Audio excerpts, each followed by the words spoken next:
안녕하세요. 여러분 새해 복 많이 받으세요.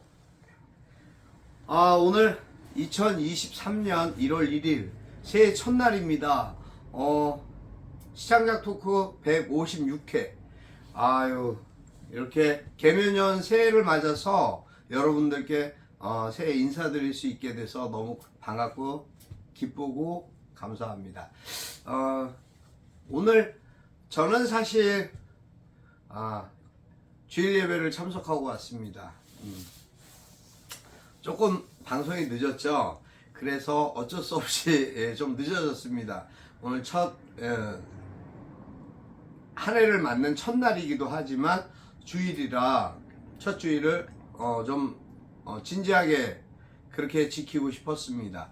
여러분과 함께 이렇게 만나서 너무 반갑습니다. 기쁩니다. 오늘 또 햇살이 태양이 아주 환하게 멋지게 떠올랐습니다. 날씨가 좀 흐리고 미세먼지가 좀 있는 것 같았습니다만 햇살이 높게 떠오르니까 그래도 세상이 온통 밝아지는 것 같은 그런 느낌을 받았습니다. 아침에 기분 좋게 하루를 시작하게 됐습니다. 물론 여러 가지 일들이 있었습니다. 아침 6시부터 행주산성에서 저희 그 고향 특례시 일출 관련한 그러한 내용들도 있었고 취재 이야기들도 있었고 여러 가지 일들이 있습니다만 많이 피곤하고 힘들다라는 생각을 하면서도 그래도 제가 할 수 있는 역할은 최선을 다해야 되겠다라는 생각 때문에 최선을 다하는 삶, 올해도 변함없이 검은 토끼 해를 맞아서 더 열심히 뛰는 토끼가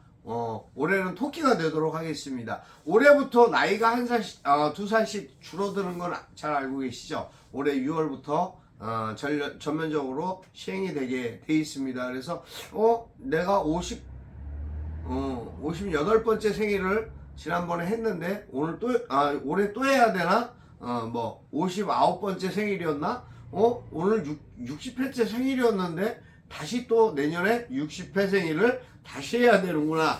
그러면서 나이가 조금씩 줄어드신 분들 너무 기쁘시죠? 기뻐하는 분들을 많이 봤습니다. 사실은 제 주변에도 나이가 좀 이렇게 좀 그래도 나름 있는 분들이 많으셨는데 나이가 줄어든다고 생각하니까 기뻐하시는 분도 많으시고 좀 당혹스러워 하시는 분들이 계셨습니다. 58년 개띠생입니다. 언제 올해부터 만 65세 이제 만 그거 상관없이 65세가 되니까 65세가 되는 애 이제 대중교통 비용이 줄어들고 편안하게 이제 그 대중교통을 자유로이 이용할 수 있겠다라고 기대를 하셨던 분들도 계시거든요. 근데 그런 분들이 많이 힘들어 하시는 것 같더라고요.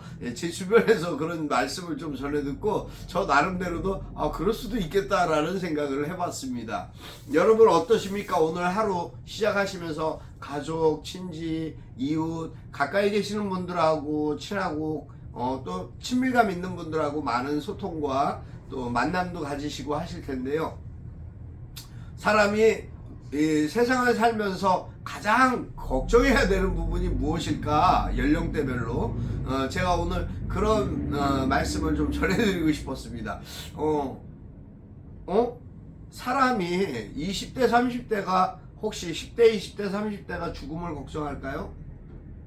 안 그렇겠죠? 삶을 통해서 죽음을 걱정하거나 죽음에 대한 고민을 하는 그러한 20, 30대는 없을 거예요. 근데 40대부터 50대, 60대, 70대 이 정도 되면 자신에 대한 죽음에 대해서 많이 걱정을 하고 염려를 합니다.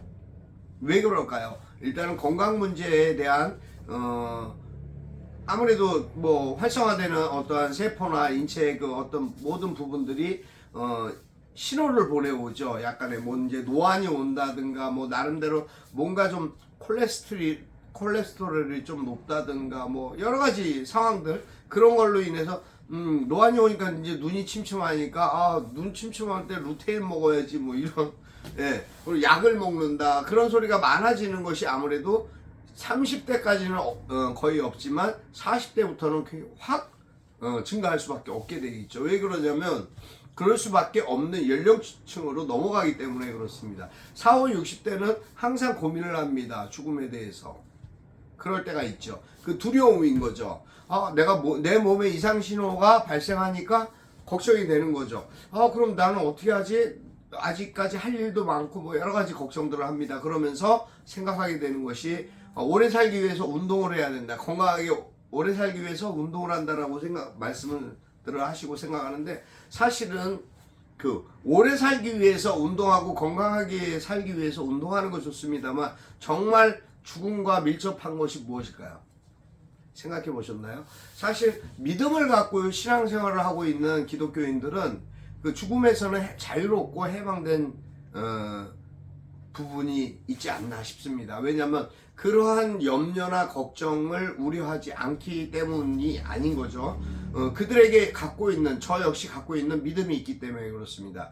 그러니까 죄에서 자유로워지는 것뿐만 아니라 건강에서, 죽음에서 자유로워질 수 있는 그러한 부분이 바로 신앙에 있습니다. 여러분 한번 깊이 고민해 보셔야 될 대목이라고 저는 그렇게 생각합니다. 아무튼 오늘 그런 말씀 저런 말씀, 설교 말씀도 좋았고, 저 나름대로 그러한 생각에 대해서 한 번쯤 생각해야 되겠다라는 그런 생각을 해봤습니다. 그리고 또 저런 이야기, 저런 대화를 한 번쯤 방송에서도 이렇게 말씀을 드려보는 게 어떨까라는, 그래서 누군가는 자신에 대한 삶에 대한 향상과 질에 대한 어떤 만족을 위해서 많은 대부분의 사람들이 그럴 거예요. 많은 돈이 필요하고 돈을 벌기 위해서 노력해야 된다라고 생각합니다. 하지만 정말 그 돈이 자신의 삶과 죽음을 바꿔나올 수 있을까요? 그럴 수 없죠. 누구나 다 때가 되면 죽음을 맞이해야 됩니다. 하지만 죽음을 맞이하기 하는 동안 그 과정에서 정말 기쁘고 감사한 마음으로 살 수 있는 목적이라는 것 어디에 있을까요? 그것은 바로 내 자신의 생각과 마음가짐에서 달라지지 않을까라는 생각을 합니다. 정말 믿음을 갖고 있는 이들이 표정과 삶은 무언가 다를 수밖에 없다라는 결론을 오늘 또 다시 확인했습니다. 여러분 어떻게 생각하세요? 여러분들도 건강과 어떤 물질에 대한 노예가 되지 마시고, 실질적으로 내가 속해 있는 부분에 내 자신에 대한 믿음이 어디에 있나를, 내 신앙의 현주소가 어디에 있는가를 한번 돌아보시기 바라는 마음을 가져봅니다. 1월 1일 그래서 저는 저 나름대로 이제 여러 가지 생각들을 또 해보고, 여러분과 어떠한 모습으로 대화를 하고 만나게 될까라는 그러한 생각을 했습니다만, 올해도 열심히 지난해와 다르지 않게 열심히 매일매일 찾아뵙고 이렇게 여러분과 소통하는 그러한 시간을 갖도록 노력하도록 하겠습니다. 시를 쓰기 위해서 또 그러한 생각을 해봅니다. 시인은 시를 쓰기 위해서 무엇을 해야 될까? 제가 팁 하나를 드리면, 사실 길을 가다가 차창 밖으로 보이는 어떠한 자연의 그 풀의 흔들림조차도 풀이 저에게 뭔가를 이야기하는 것 같다라는 생각을 가질 때가 있습니다. 그 풀이 나를 사랑하나? 그래서 가까이 차를 세워놓고 다가가서 풀과 대화를 가져봅니다. 풀과 대화하는 여러분 생각해 보셨나요?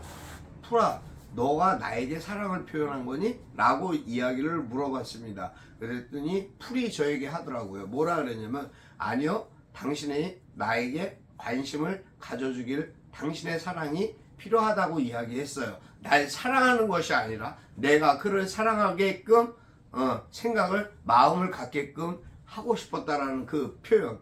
그래서 시로서의 어떠한 내용과 문장이 문제가 아니라 화자가 되는 그 상대와의 보편적인 직접적인 관계와 연관성을 좀 더 깊이 세밀하게 생각할 필요가 있다는 팁을 오늘 드리겠습니다. 여러분 모든 사물과 대화할 수 있는 그런 시인이 되시기를 바라봅니다. 저는 오늘 1월 1일이라 그래서 어떻게 해야 되나 라고 고민을 하다가 사실은 글을 썼는데, 제가 이전에 지난주에죠,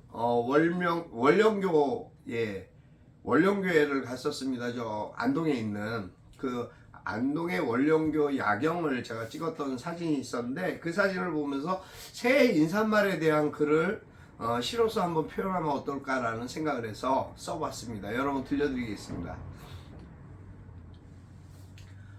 원령교에서 다선 김승호. 한 해가 저물어가고 새로운 한 해 개면연에는 좋은 일과 행복한 이야기들이 많았으면 좋겠습니다. 원령교에 뜬 눈썹달이 어여쁜 미소를 띠는 것처럼 모두가 미소를 짓는 새해 2023년, 그 속에서 마음껏 웃음 짓는 당신을 떠올려 봅니다. 올 한 해 쌓였던 슬픔과 아픔도 잊을 수는 없지만 더 아프지 않았으면 좋겠습니다. 흐르는 세월 앞에 떠가는 강물에 조각배 띄워 가슴속 멍울과 그림자처럼 새까맣게 탄 울분을 실어 보내며 당신의 평안을 기도해 봅니다. 그리고 다가올 새해에는 건강하고 당당하게 걸으며 감사의 시간들을 누리시길 기원합니다. 난 그렇게 월영교에서 사랑하는 당신을 위해 기도했습니다.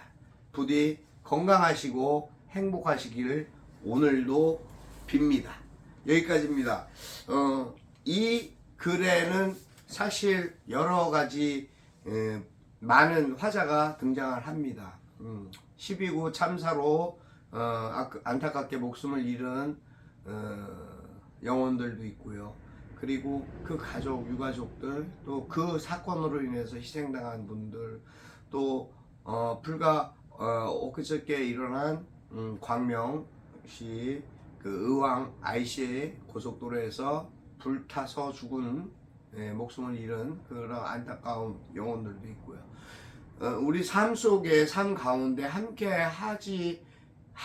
해야 되는 것이 마땅히 맞는데 불구하고 먼저 생을 불의의 사고로 인해서 마감하신 분들에 대한 애도의 마음이 있고요. 또 사실은 제 아내의 건강한 무릎을 위해서 생각해 보기도 했습니다. 하루하루 이렇게 세상을 살면서 느끼는 감정들이 그때그때마다 다를 때도 있고 또 생각나게 되는 부분들도 있습니다. 하지만 무엇이 정말 옳고 무엇이 바른 것인지에 대한 생각을 한 번쯤 해봅니다.